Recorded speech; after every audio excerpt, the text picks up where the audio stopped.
Setiap tahun, manusia menyambut kedatangan tahun baharu dengan pelbagai cara. Ada yang melihatnya sebagai sekadar pertukaran tarikh.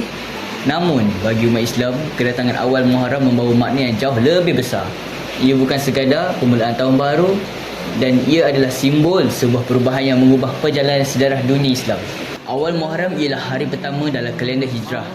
Muharram merupakan bulan pertama dalam takwim Islam dan termasuklah 4 bulan Muharram yang dimuliakan oleh Allah. Kalender Hijrah digunakan oleh umat Islam di seluruh dunia bagi menentukan pelbagai ibadah penting seperti Ramadan, Syawal, Haji dan Aidiladha. Untuk memahami awal Muharram, kita perlulah kembali lebih 1400 tahun ke belakang.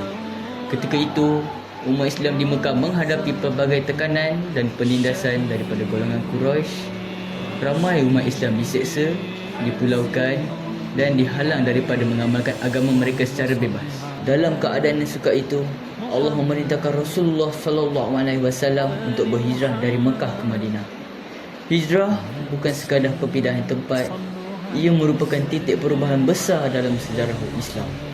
Di Madinah, umat Islam dapat membina masyarakat bersatu, aman dan berlandaskan ajaran Islam. Menariknya, kalender hijrah tidak diperkenalkan semasa zaman Rasulullah SAW.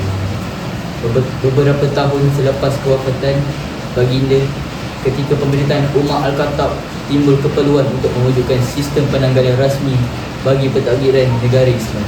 Para sahabat kemudian memilih peristiwa hijrah Rasulullah SAW sebagai titik permulaan takwim Islam kerana peristiwa tersebut membawa perubahan besar kepada umat Islam. Maka lahirlah kalender hijrah yang digunakan sehingga hari ini. Peristiwa hijrah mengajarkan kita bahawa perubahan memerlukan keberanian.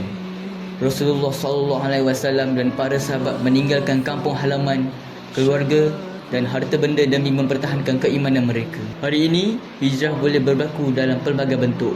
Hijrah daripada sikap malas kepada rajin, hijrah daripada perkara yang tidak baik kepada perkara yang lebih bermanfaat, dan hijrah daripada kelemahan kepada kejayaan. Kedatangan awal Muharram biasanya disambut dengan pelbagai amalan yang baik. Antaranya ialah memperbanyakkan doa dan memohon keampunan daripada Allah.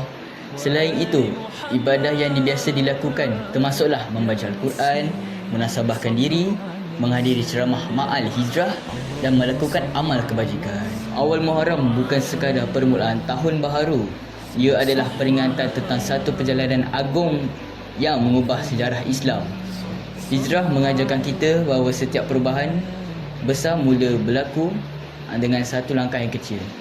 Dan setiap langkah menuju kebaikan adalah langkah yang membawa kita lebih dekat kepada kejayaan. Semoga kedatangan tahun baru hijrah membawa keberkatan, keinsafan dan semangat untuk menjadi insan yang lebih baik. Salam Ma'al Hijrah 1448 Hijrah. Hijrah membawa rahmat, perubahan membawa kejayaan. Sekian saja video kita pada kali ini. Jika anda berminat dengan konten berilmiah, jangan lupa like, share dan subscribe.